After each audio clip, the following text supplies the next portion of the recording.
يعني جبو هيفين قال جبو خاصة بيجن ريا عمود قامشلو عمود عفوا ريا دولي او برزجريك كيفنش خور وكريك ما دراسة نيزي 2 سال ما حاضر كريها يعني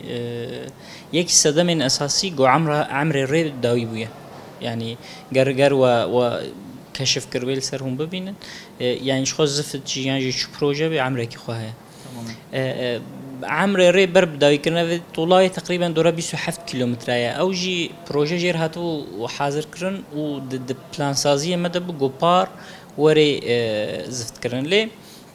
هنكي مثلا رياء عمود قامش لو عاجل بار مداخله بو وسروي اساسي بروجي كتور دوري على فروجي ما وك ناف بلان سازيه مدى بو بار ما تشيكرياغو جريد دينا ورا قامش لو ورياء دولي سروي اساسي يصل د بلاني مدى جو اوري بقشتي قميص زفتي كامل سروري شكرا